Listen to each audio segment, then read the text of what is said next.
Hello दोस्तों, आज की इस वीडियो में आपका बहुत बहुत स्वागत है। तो आज की इस वीडियो में देखने वाले हैं पंडित सुंदरलाल शर्मा यूनिवर्सिटी में होने वाले pre DElEd BEd entrance exam 2026 के लिए न्यू पैटर्न के साथ देखने वाले हैं 40 एमसीक्यू क्वेश्चन विथ एक्सप्लेनेशन के साथ देखेंगे। बाल विकास और पर्यावरण से 40 एमसीक्यू क्वेश्चन होने वाला है। तो इस वीडियो में लास्ट तक जरूर बने रहेंगे, बहुत ही इंपॉर्टेंट क्वेश्चन है। चलो, सबसे पहले आता है हमारा आज का पहला क्वेश्चन कथन कारण से। कथन कहता है 4 वर्षीय रिया लंबे चौड़े 2 बर्तनों में एक ही समय समान मात्रा में पानी डालते समय बर्तनों की ऊंचाई और चौड़ाई को एक ही समय में ध्यान नहीं रख पाती। बिल्कुल सही, क्योंकि 4 वर्षीय जो बच्चे होते हैं वो पूर्व संक्रियात्मक चरण में होते हैं और केंद्रीकरण की प्रवृत्ति होती है। तो यानी वे एक समय में केवल एक ही आयाम जैसे ऊंचाई या चौड़ाई पर ध्यान दे पाते हैं, जिसके कारण वे संरक्षण करने में असमर्थन होते हैं। ठीक है, इस प्रकार ये जो क्या सत्य होता है। कारण देखते हैं, जीन पियाजे के अनुसार रिया संज्ञानात्मक विकास के पूर्व संज्ञानात्मक चरण में है। बिल्कुल सही, क्योंकि वो क्या होता है केंद्रीकरण की प्रवृत्ति में होते हैं। ठीक है, ये भी सही है। ऑप्शन किस में है? तो ऑप्शन ए दोनों सत्य है और आर ए की सही व्याख्या है, इसका करेक्ट आंसर हो जाएगा। नेक्स्ट क्वेश्चन आता है, यदि कोई बालक किसी जरूरतमंद व्यक्ति की सहायता इसलिए करता है क्योंकि वह इसे मानवता के लिए आवश्यक मानता है, तो यह कोहल वर्ग के किस स्तर पर संकेत है? दंड एवं आज्ञा पालन स्तर पर, सामाजिक स्वीकृति स्तर पर, नियम एवं व्यवस्था पर, या उत्तर परंपरागत पर। देखो, इस अवस्था में क्या होता है, बच्चे जो हैं उत्तर परंपरागत अवस्था पे होते हैं। लॉरेंस कोहलबर्ग के नैतिक सिद्धांत के अनुसार उत्तर परंपरागत जो स्तर होता है सबसे उच्च स्तर होता है। ठीक है, सबसे उच्च स्तर इसलिए इस स्तर पर व्यक्ति सामाजिक नियमों के ऊपर उठकर अपने व्यक्तिगत नैतिक सिद्धांतों स्वाभाविक मूल्यों पर क्या कहता है सही गलत का निर्णय करता है। इसलिए ऑप्शन डी जो है इसका करेक्ट आंसर हो जाएगा। चलो, अगला क्वेश्चन आता है, मानव विकास की अवस्थाओं को समय के अनुसार सही आरोही क्रम बढ़ते क्रम में व्यवस्थित करना है। बड़े से छोटे की ओर हमें क्या करना है, बढ़ना है। ठीक है, तो सबसे पहले आता है हमारा बढ़ते मानव विकास की अवस्थाओं को समय के अनुसार आरोही क्रम में अगर देखें तो सबसे पहला आता है किशोरावस्था, जो कि 12 से 18 वर्ष की आयु तक का होता है। दूसरा आता है क्या है इसका, उत्तर बाल्यावस्था। ठीक है, उत्तर बाल्यावस्था दूसरा हो जाएगा, जो कि 6 से 12 वर्ष की आयु को कहा जाता है। ठीक है, फिर आता है प्रारंभिक बाल्यावस्था। प्रारंभिक बाल्यावस्था 2 से 6 वर्ष की आयु को कहा जाता है। ठीक है, फिर आता है इसका शैशवावस्था, जो कि जन्म से 2 वर्ष की आयु को कहा जाता है। फिर लास्ट में आता है कौन सा, गर्भावस्था। ठीक है, गर्भावस्था गर्भाधान में जन्म तक के स्थिति को गर्भाधान कहते हैं। इस प्रकार हमारा होगा। ठीक है, तो पहला कौन सा था, किशोरावस्था। दूसरा आया उत्तर बाल्यावस्था, मतलब चौथा पहला, फिर पांचवा, फिर आएगा दूसरा और फिर तीसरा। देखते हैं कौन से ऑप्शन पे है। चौथा पहला पांचवा दूसरा, ऑप्शन सी जो है इसका करेक्ट आंसर हो जाएगा। नेक्स्ट क्वेश्चन आता है, विकास एक सतत प्रक्रिया है क्योंकि यह केवल बचपन तक चलता है, यह केवल शारीरिक परिवर्तन है, या यह जन्म से मृत्यु तक चलता है, या यह केवल विद्यालय में होता है। देखो, विकास एक सतत प्रक्रिया है क्योंकि यह जन्म से मृत्यु तक चलता है। विकास की जो प्रक्रिया होती है गर्भ से कब्र तक की होती है। भले ही शारीरिक और मानसिक वृद्धि एक समय के बाद क्या होती है, रुक जाती है, लेकिन मनुष्य जीवन भर अनुभवों और सीखने के माध्यम से मानसिक और सामाजिक में क्या करता है, विकसित होता रहता है। इसलिए ऑप्शन सी जो है इसका करेक्ट आंसर हो जाएगा। नेक्स्ट क्वेश्चन आता है, कथन कारण से देखते हैं फिर से।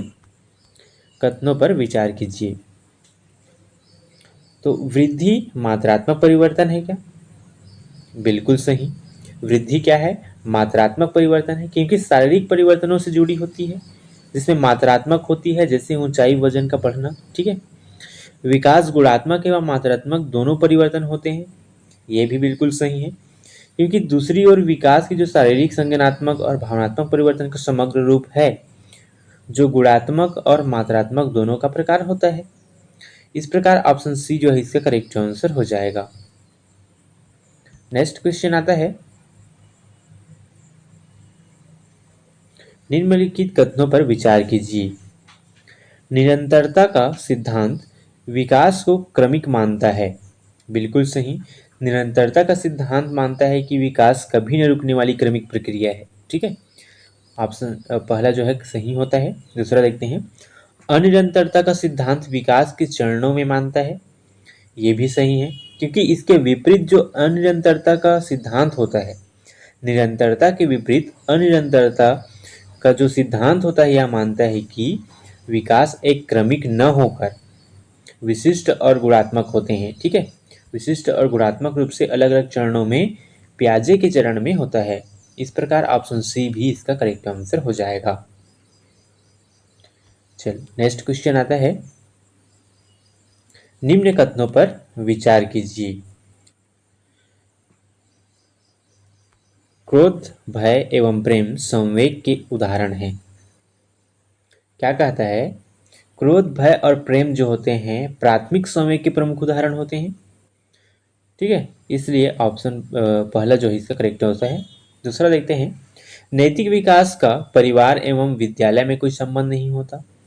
बिल्कुल नहीं होता, क्योंकि बच्चे का नैतिक विकास केवल जन्मजात नहीं होता। ठीक है। जन्मजात नहीं होता, बल्कि परिवार, विद्यालय और सामाजिक वातावरण का इसमें गहरा प्रभाव पड़ता है। इसलिए ऑप्शन दो जो है इसका गलत होता है। ऑप्शन पहला जो है सही होता है। केवल सही एक सही है। इस प्रकार ऑप्शन ए इसका राइट आंसर हो जाएगा। नेक्स्ट क्वेश्चन आता है, लॉरेंस कोहलबर्ग के नैतिक तर्क के किस स्तर पर बच्चे सामान्यतः यह मानते हैं कि लोगों को समाज की अपेक्षाओं पर खरा उतरना चाहिए और अच्छे तरीकों से व्यवहार करना चाहिए? उत्तर संक्रियात्मक स्तर पर, पूर्व पारंपरिक स्तर पर या पूर्व संक्रियात्मक स्तर पर? देखो, लॉरेंस कोहलबर्ग के नैतिक विकास के सिद्धांत पर जो पारंपरिक स्तर होते हैं लगभग 10 से 13 वर्ष के होते हैं। ठीक है। 10 से 13 वर्ष की आयु तक के कहा जाता है। बच्चे समाज के नियमों, कानूनों और अपेक्षाओं के अनुरूप सही गलत का निर्णय लेते हैं। वे अच्छा लड़का या अच्छा लड़की बनने या सामाजिक व्यवस्था को बनाए रखने का प्रयास करते हैं। ठीक है। कौन सी आयु में? 10 से 13 वर्ष की आयु में। किसके अनुसार? तो लॉरेंस कोहलबर्ग के नैतिक तर्क के अनुसार। ठीक है। इस प्रकार ऑप्शन सी जो है इसका करेक्ट आंसर हो जाएगा। चलो नेक्स्ट क्वेश्चन आता है, कथन कारण से फिर से क्वेश्चन आता है। कथन कहता है, शिक्षकों को बच्चों को प्रयोग के लिए बहुत सारे अवसर देने चाहिए और उदाहरण और गैर उदाहरणों पर चर्चा करनी चाहिए। बिल्कुल सही, क्योंकि शिक्षण अधिगम प्रक्रिया में बच्चों को अवधारणाओं को गहराई से समझने के लिए प्रयोग और कोई अवसर मिलने चाहिए। जैसे शिक्षकों को बच्चों को प्रयोग करने के लिए बहुत सारे अवसर देने चाहिए। ठीक है। जैसे उदाहरण देखते हैं तो गैर उदाहरण पर चर्चा करनी चाहिए। ठीक है। इस प्रकार ऑप्शन कथन जो है हमारा सही होता है। ठीक है। अब दूसरा देखते हैं, कारण जो है, बच्चों में गलत और धारणाओं से निपटने का एक रचनात्मक तरीका जो है विपरीत उदाहरण प्रदान करता है। बिल्कुल सही। बच्चों में क्या होता है, जो यह उन्हें विपरीत और गैर उदाहरण देकर सही गलत के बीच का अंतर स्पष्ट किया जा सकता है। ठीक है। इस प्रकार कारण भी सही होता है। देखते हैं कौन से ऑप्शन पे है। ए और आर दोनों सही हैं। आर ए की सही व्याख्या कर रहा है। इस प्रकार ऑप्शन ए इसका करेक्ट आंसर हो जाएगा।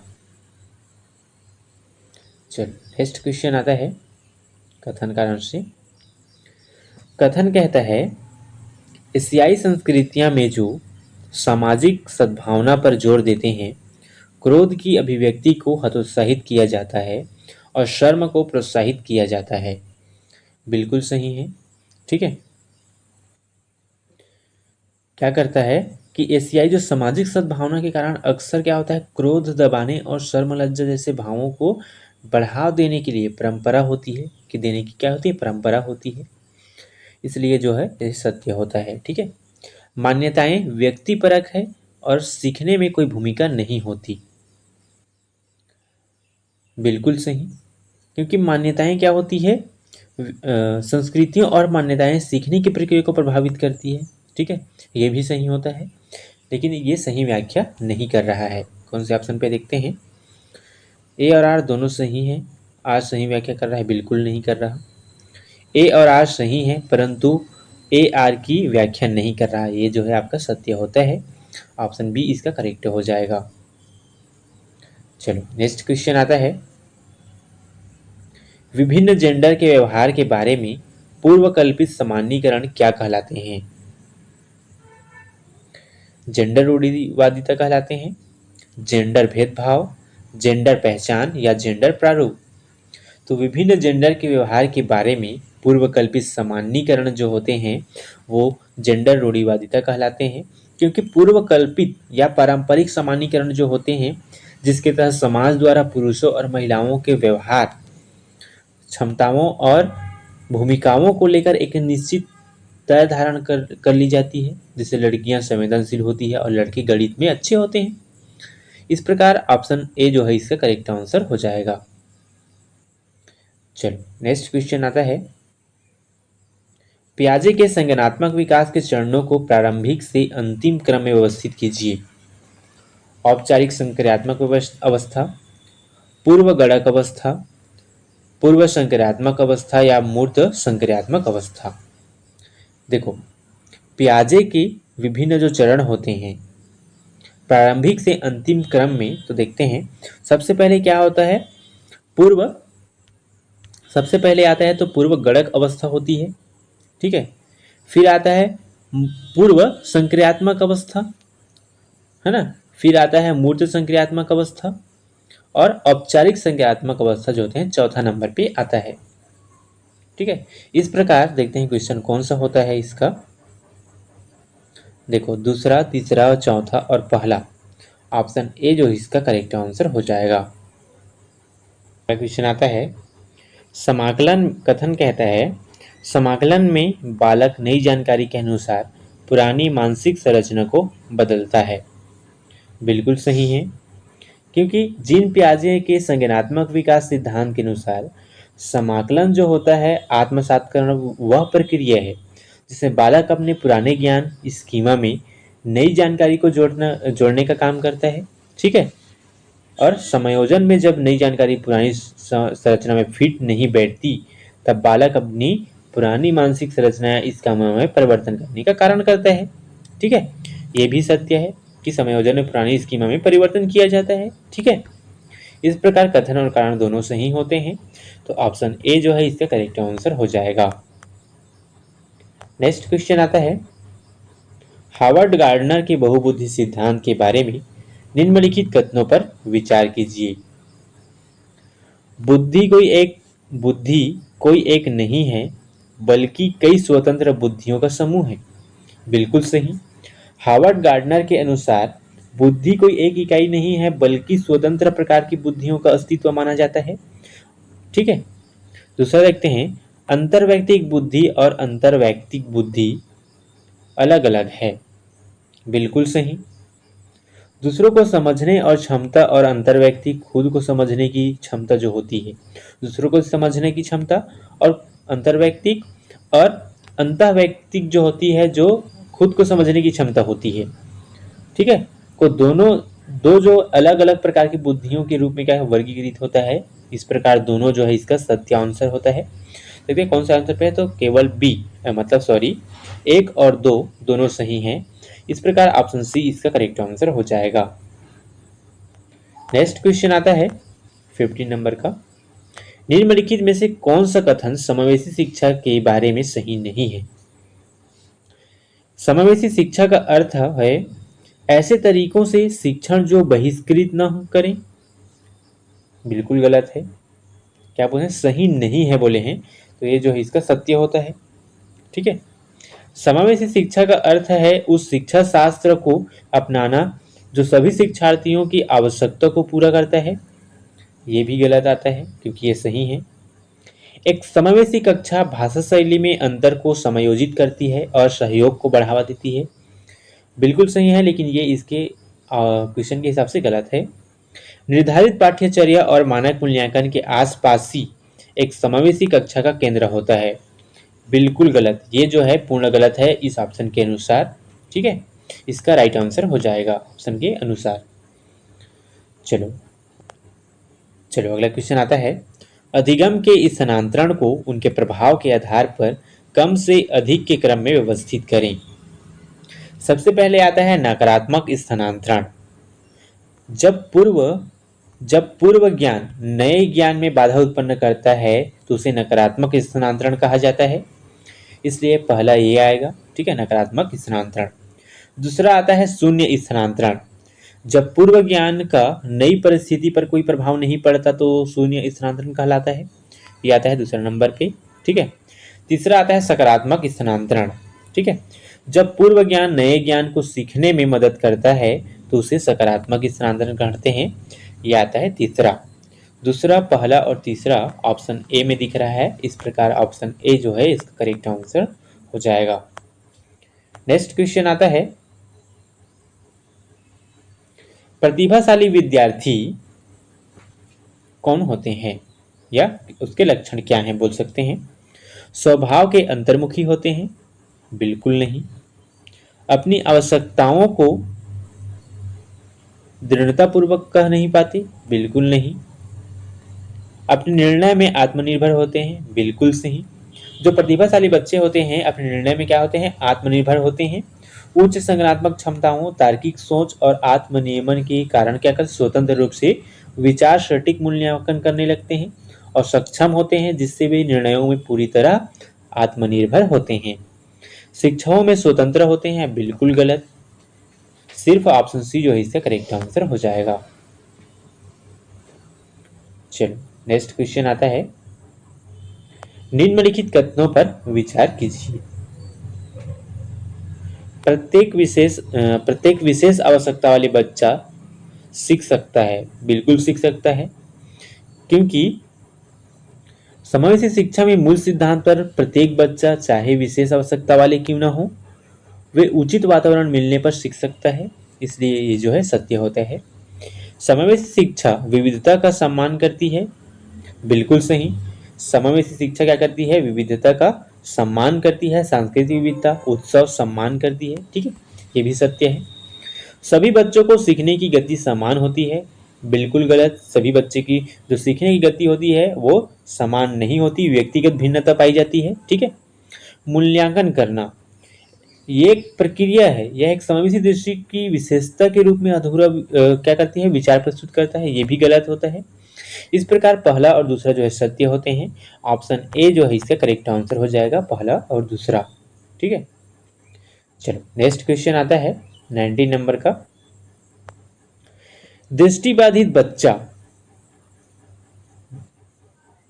बच्चा जो होता है किसका प्रयोग करता है, तो वो ब्रेल लिपि का प्रयोग करता है। दृष्टिबाधित जो बच्चे होते हैं। श्रवण बाधित बच्चे जो होते हैं सांकेतिक भाषा का प्रयोग करते हैं। ठीक है, सांकेतिक भाषा का। अधिगम अक्षमता वाले बच्चे जो क्या करते हैं, डिसलेक्सिया होते हैं। ठीक है, अधिगम जो पढ़ने में क्या होते हैं, कठिनाई होती है, उसे हम लोग डिसलेक्सिया कहते हैं, जो अधिगम अक्षमता वाले बच्चे होते हैं। ठीक है, फिर आता है समावेशी शिक्षक, जो सभी बच्चों की आवश्यकताओं के अनुरूप शिक्षण रणनीतियों में ढालने का काम करता है, जिसे अनुकूलन शिक्षण कहते हैं। ठीक है, इस प्रकार पहला, दूसरा, तीसरा और चौथा है। देखते हैं कौन से ऑप्शन पे है। तो पहला, दूसरा, तीसरा, चौथा, ऑप्शन ए जो है इससे करेक्ट आंसर हो जाएगा। चलो नेक्स्ट क्वेश्चन आता है, पियाजे के अनुसार मौजूदा योजनाओं में नई सूचनाओं का समावेश क्या कहलाता है। संक्रियात्मक विचार, समानीकरण, समायोजन या आत्मसातकरण। देखो, पियाजे के अनुसार मौजूदा योजनाओं में नई सूचनाओं का समावेश जो है क्या कहलाता है, आत्मसातकरण कहलाता है। क्योंकि जीन पियाजे के अनुसार जीन पियाजे के अनुसार मौजूद जब बच्चा अपने पुराने या मौजूदा ज्ञान को किसी नई सूचना के बिना किसी बदलाव के सीधे शामिल कर लेता है तो उस प्रक्रिया को आत्मसातकरण कहते हैं। ऑप्शन डी इसका करेक्ट आंसर हो जाएगा।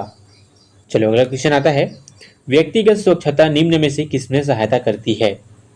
आकर्षक व्यक्तित्व का निर्माण करना, बिल्कुल सही। व्यवहारिक स्थायित्व प्रदान करना, ये भी सही है। इस प्रकार उपयुक्त सी दोनों जो है सही है, करेक्ट आंसर हो जाएगा। चलो अगला क्वेश्चन आता है, पर्यावरण के बारे में बच्चों की समझ के विकास के संदर्भ में निम्नलिखित कथनों में से कौन सा कथन सही नहीं है? प्राथमिक स्तर पर बच्चे अमूर्त सिद्धांतों को मूर्त अनुभवों की तुलना में अधिक आसानी से समझ लेते हैं, बिल्कुल सही है इस क्वेश्चन के हिसाब से। ठीक है, ऑप्शन ए जो है इसका करेक्ट आंसर हो जाएगा। ठीक है,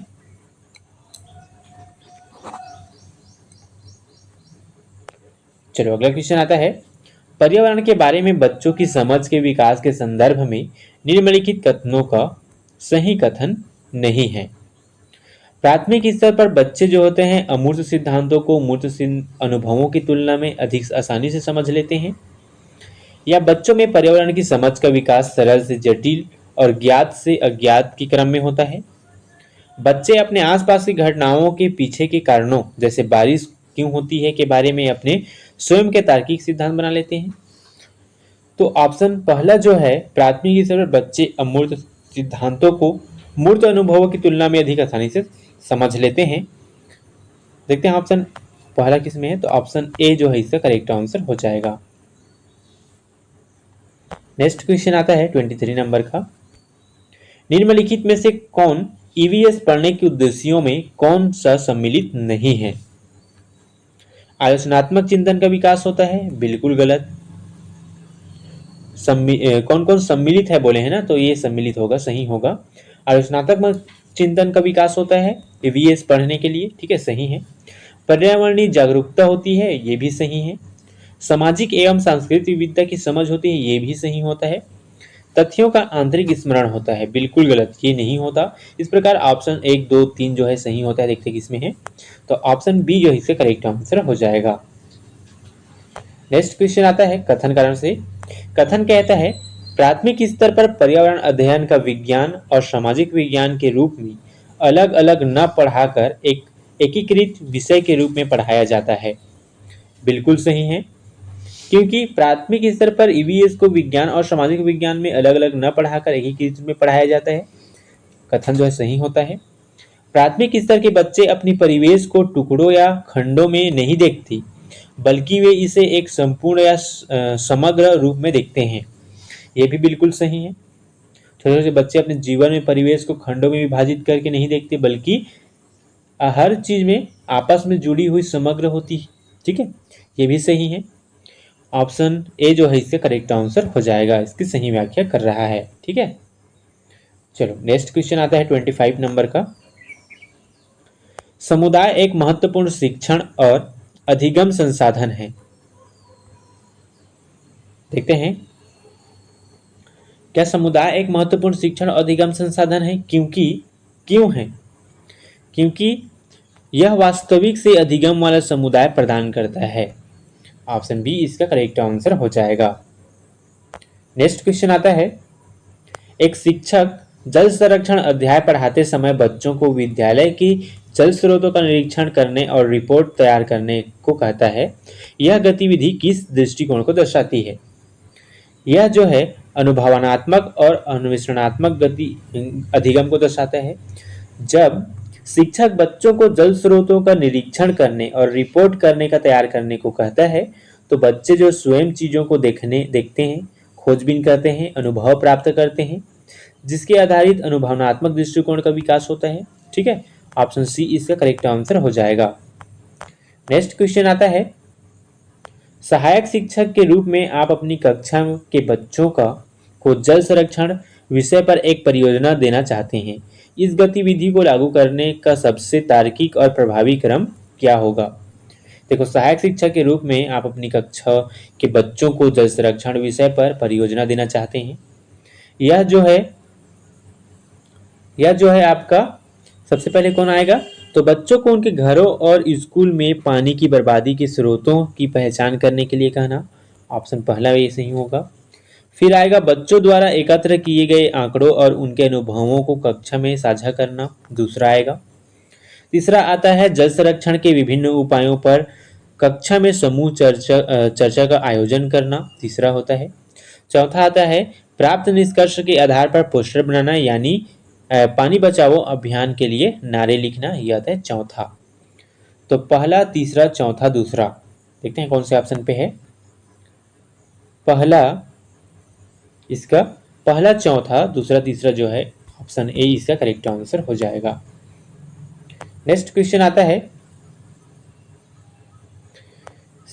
शरीर की सफाई के चरणों का तार्किक क्रम क्या होगा?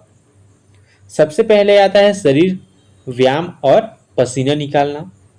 दूसरा आता है भोजन पचाना और अवशोषण करना। तीसरा आता है शरीर में टॉक्सिन बाहर निकालना।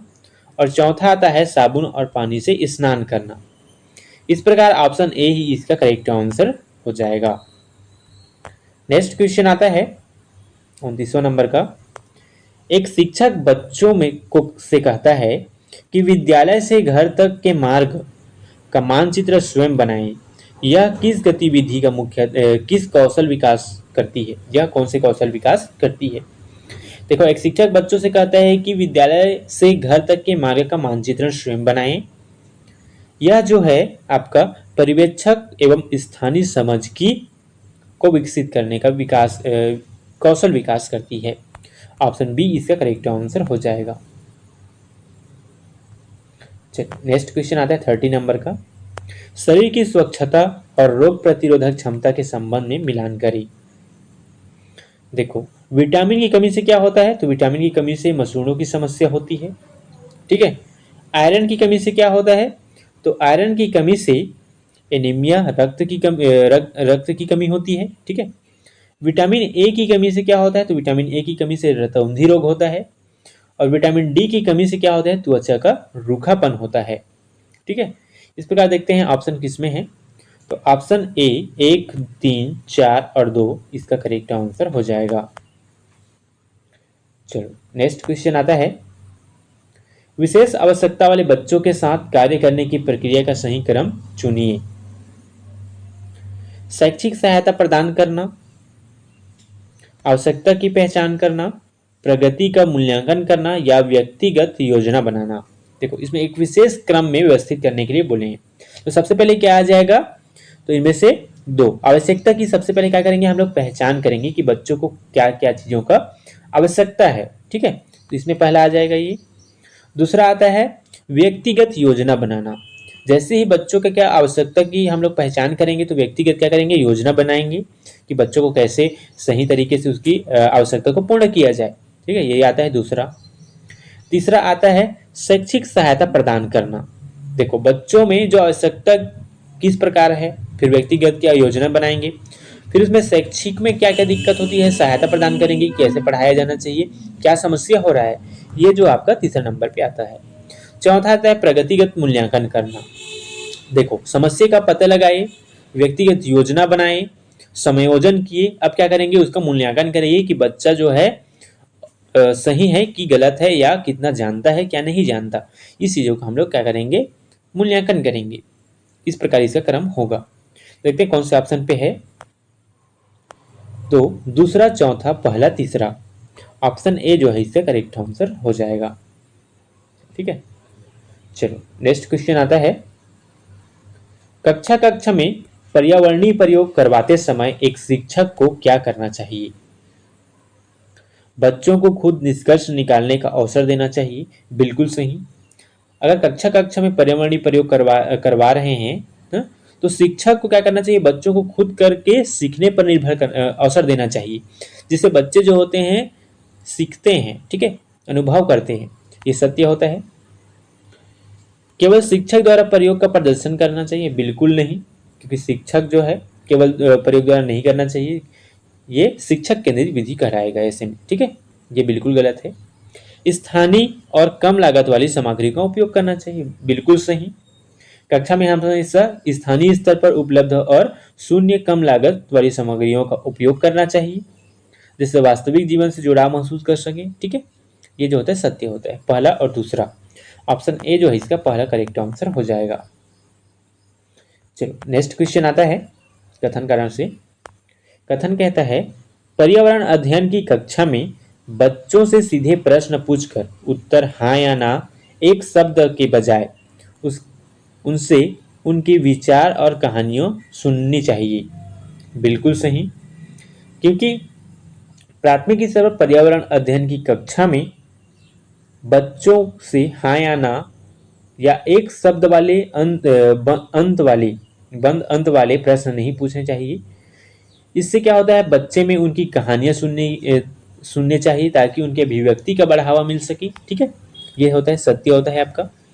बच्चे अपने पर्यावरण की समझ को वाक्यों और कहानियों के माध्यम से एक पूरी घटना के रूप में संजो कर रखते हैं, न कि टुकड़ों में। ये भी सत्य है। बच्चे जो होते हैं, जो भी वो देखे होते हैं पर्यावरण में, उसे एक टुकड़ों में मतलब संजो कर रखते हैं, न कि एक टुकड़े में। ठीक है, ये भी सत्य होता है। ऑप्शन देखते हैं, ए और ए दोनों सही हैं और सही व्याख्या कर रहा है। इस प्रकार ऑप्शन ए जो है इसका करेक्ट आंसर हो जाएगा। नेक्स्ट क्वेश्चन आता है, मेरा काम है पढ़ना और तुम्हारा काम है लिखना वाक्य के संदर्भ में एक कथन गलत है। कौन सा कथन जो है गलत है देखते हैं। इसमें दो प्रधान उपवाक्य हैं। बिल्कुल बिल्कुल गलत, क्या बोल रहे हैं, इसमें गलत वाक्य है, तो ये जो है सत्य होता है। ठीक है, इसमें दो प्रधान जो होते हैं उपवाक्य होते हैं। ठीक है, यह संयुक्त वाक्य है, मेरा काम पढ़ना है और तुम्हारा काम लिखना है। ये जो संयुक्त वाक्य है बिल्कुल सही। ठीक है, इसके अनुसार गलत है। ठीक है, इसके अनुसार क्या है, गलत है। इसमें एक संज्ञा उपवाक्य है, ये जो है आपका सत्य होता है, जो कि गलत है। ठीक है, ये जो है आपका सत्य है इस क्वेश्चन के अनुसार। ऑप्शन सी जो है इसका करेक्ट आंसर हो जाएगा। चलो अगला क्वेश्चन देखते हैं। सूची 1 में 4 वर्ण एवं सूची 2 में उनके उच्चारण स्थान दिए गए हैं। सूची 1 का मिलान सूची 2 से कीजिए तथा नीचे दिए गए कूट से सही उत्तर चुनिए। देखते हैं, स का उच्चारण जो होता है, सरोता का स का उच्चारण जो होता है वो क्या है, दंत से होता है। ठीक है, दूसरा है व का उच्चारण किससे होता है, तो वो दंतोष से होता है। देखो कुछ ऑप्शन नहीं दिख रहा है यहाँ पास, देखो अब देखते हैं। स का उच्चारण किससे होता है, तो स का उच्चारण होता है दंत से, व का उच्चारण होता है दंतोष्ट से। चलो अगला क्वेश्चन आता है, सूची 1 में 4 वर्ण दिए गए हैं, सूची 2 में उनके उच्चारण दिए गए हैं, सही मिलान कीजिए और नीचे दिए कूट में सही उत्तर देखिए। तो सूची 1 को सूची 2 में क्या करना है, मिलान करना है। तो स जो है किस में आएगा, स जो है सरोता का स जो होता है दंत से है, तो दंत इसका आ जाएगा। वह जो है दंतोष्ठ है, किससे निकलता है, तो दंतोष्ठ से। और षण का स जो होता है, स का उच्चारण मूर्धा से होता है। ठीक है, फिर आता है ग, क वर्ग का जो उच्चारण होता है वो किससे आता है, वो कंठ से होता है। ठीक है, इस प्रकार से इसका राइट आंसर हो जाएगा। चलो नेक्स्ट क्वेश्चन देखते हैं कथन कारण से। ठीक है, राजपुत्र तत्पुरुष समास का उदाहरण है। बिल्कुल सही, राजपुत्र जो है समासिक विग्रह राजा का पुत्र होता है। ठीक है, राजा का पुत्र, ठीक है, राजा का पुत्र होता है। तत्पुरुष समास का मुख्य लक्षण ही है। ठीक है, चलो दूसरा देखते हैं, तत्पुरुष समास से उत्तर पद प्रधान होता है। जी हाँ, उत्तर पद जो होता है बाद का प्रधान है होता है, अतः दोनों कथन जो है सही होता है। ठीक है, इस प्रकार ऑप्शन ए जो है इसका करेक्ट आंसर हो जाएगा, सही व्याख्या कर रहा है। नेक्स्ट क्वेश्चन आता है 37वां नंबर का। 37वां नंबर का क्वेश्चन कहता है, हिंदी वर्णमाला के सभी घोष सघोष वर्णों में उच्चारण के समय स्वर तंत्रियों के कंपन होता है। बिल्कुल सही, उच्चारण के समय क्या होता है, घोष सघोष का तंत्रियों का कंपन होता है। सही है। ठीक है, कारण देखते हैं, अघोष वर्णों में प्रत्येक वर्ग के प्रथम और द्वितीय वर्ण तथा स स स शामिल होते हैं जिसमें कंपन नहीं होता। ठीक है, बिल्कुल सही है, क्योंकि इसमें कंपन नहीं होता। ये भी सत्य है। ठीक है, इस प्रकार इसका राइट आंसर हो जाता है ऑप्शन बी, जो कि सही व्याख्या नहीं कर रहा है। दोनों सही है पर ए की आर की ए व्याख्या नहीं कर रहा है। ऑप्शन बी इसका करेक्ट आंसर हो जाएगा। नेक्स्ट क्वेश्चन आता है, निम्न में से किस वाक्य में कर के सही अनेकार्थी शब्द का प्रयोग हुआ है? तो इनमें मुख्यतः राजीव ने अपने हाथ खड़े कर दिए में क्या हुआ है? कर के सही अनेकार्थी का प्रयोग हुआ है। ऑप्शन सी इसका करेक्ट आंसर हो जाएगा। हाथ या सूंड जिसे बोल सकते हैं। ठीक है, हाथ या सूंड अनेकार्थी टेक्स्ट या किरण होते हैं। अगला आता है 39वां नंबर का, निम्न समास को उनके विग्रह में प्रयुक्त पदों के आधार पर आरोही क्रम में व्यवस्थित करें। तो सबसे पहले आता क्या है? प्रतिदिन। प्रतिदिन पहले आएगा क्योंकि इसमें प्रतिधन दिन है, दो पद हैं। ठीक है, प्रतिधन दिन दो पद हैं इसमें, तो ये आ जाएगा पहला। दूसरा आता है राजमार्ग, राजा का मार्ग, राजा का मार्ग आ जाएगा, इसमें तीन पद हैं, राजा का मार्ग। ठीक है, तीन पद हैं इसमें, ये दूसरा आ जाएगा। फिर आता है गंगा जल, गंगा जल में क्या है? तीन पद इसमें भी हैं, तो गंगा का जल कुछ स्थानों पर चार पद देखने को मिलता है, इसलिए आता है तीसरा नंबर भी। फिर आता है यथाशक्ति, यथाशक्ति आता है। ठीक है, जिसमें क्या होता है? तीन से चार पद इसमें भी देखने को मिलता है, शक्ति के अनुसार। ठीक है, देखते हैं कौन से ऑप्शन पे इसका राइट आंसर है। तो ऑप्शन सी, पहला, चौथा, तीसरा, दूसरा, इसका सी जो है करेक्ट आंसर हो जाएगा। चलो अगला क्वेश्चन आता है और अंतिम क्वेश्चन आता है, सुमेलित कीजिए, कॉलम ए को कॉलम 2 से क्या करना है? मिलान करना है। ठीक है, वह क्या है? वह एक पुरुषवाचक सर्वनाम है, कुछ जो है एक अनिश्चयवाचक सर्वनाम है क्योंकि किसी चीज का पता नहीं चल रहा है। ठीक है, तीसरा आता है गंगा, गंगा क्या है? एक व्यक्तिवाचक संज्ञा है। ठीक है, व्यक्तिवाचक संज्ञा है। फिर मीठा जो है एक गुणवाचक विशेषता है क्योंकि किसी चीज का गुण बता रहा है कि मीठा है, खट्टा है। ठीक है, इस प्रकार इसका ऑप्शन देखते हैं कौन से ऑप्शन पे है। तो पहला का दूसरा, बी का पहला, सी का चौथा, डी का तीसरा, इस प्रकार ऑप्शन डी जो है इसका करेक्ट आंसर हो जाएगा। दोस्तों इस प्रकार हम लोगों ने आज पंडित सुंदरलाल शर्मा में होने वाले pre DEd BEd entrance exam के लिए 40 एमसीक्यू क्वेश्चन देखिए। ये वीडियो कैसा लगा कमेंट में जरूर बताना। ऐसी इन्फॉर्मेटिव वीडियो के लिए चैनल को लाइक, सब्सक्राइब और ज़्यादा से ज़्यादा शेयर करना। Thank you.